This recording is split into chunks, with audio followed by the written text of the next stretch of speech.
రావు గారి మీద విచారణ చేపట్టడం అంటేనే అంతకంటే మూర్ఖత్వమైనటువంటి ఆలోచన లేదు.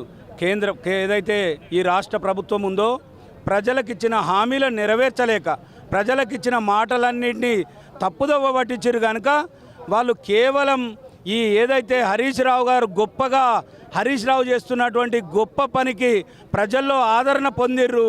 రైతులందరూ కూడా వీళ్ళ పక్షాన ఉన్నారు. వీళ్ళని ఏదో ఒక విధంగా బదనాం చేయాలనే లక్ష్యంతో వాళ్ళు పనిచేస్తూ ఉన్నారు. కానీ కేసీఆర్ హరీష్ రావు గారి లక్ష్యం అది కాదు.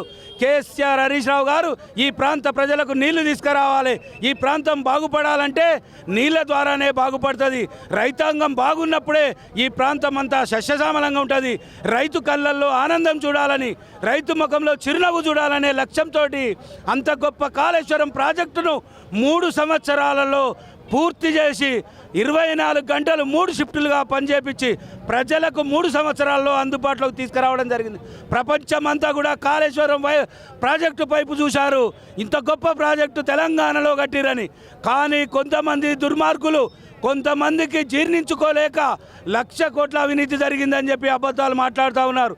1,00,000 కోట్లతో ప్రాజెక్టు పూర్తి చేస్తే 1,00,000 కోట్ల అవినీతి ఎట్లా జరుగుతుంది? 2 పిల్లర్లు కుంగిపోతే 85 పిల్లర్లు ఉన్నాయి ఆ ప్రాజెక్టులో. ఖాళీ కుంగినాయి 2 పిల్లర్లు మాత్రమే. ఆ 2 పిల్లర్లను కూడా రిపేర్ చేస్తామని చెప్పి ఎల్ఎన్టీ కంపెనీ వాళ్ళు ముందే చెప్పడం జరిగింది. కానీ చెప్పినా అది పట్టించుకొని ప్రభుత్వం ఆ పిల్లర్లను అదే పక్కకు పెట్టి ఇబ్బంది కలిగించడానికి, ప్రజలకు రైతులకు ఇబ్బంది కలిగించాలనే ఉద్దేశంతో ఇది టీఆర్ఎస్ పార్టీ మీద బురద జల్లే ప్రయత్నంగా బీఆర్ఎస్ పార్టీని బదనాం చేయాలి, కేసీఆర్ లాంటి గొప్ప నాయకుడిని బదనాం చేయాలి, హరీష్ రావు లాంటి గొప్ప నాయకుడిని బదనాం చేయాలనే పని చేస్తూ ఉన్నారు. కానీ ఎక్కడ కూడా వాళ్ళు నిజంగా కూడా ఈరోజు ప్రజలు రైతులందరూ కూడా గమనిస్తూ ఉన్నారు.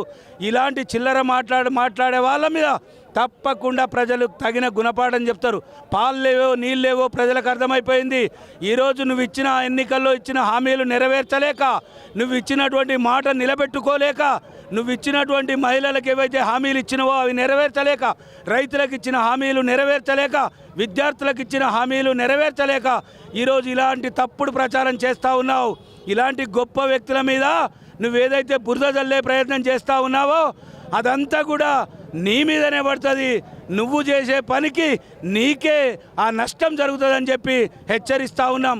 కడిగిన ముత్యంలాగా ఈరోజు ఏదైతే కాళేశ్వరం ప్రాజెక్టు పిలిచిందో కమిషన్ దగ్గరికి వెళ్ళిరో నిజాలు బయటపెట్టి నిజాలు చెప్పి ఈరోజు వాళ్ళు కడిగిన ముత్యంలాగా బయటికి వస్తారని చెప్పి తెలియజేస్తూ ఉన్నాం.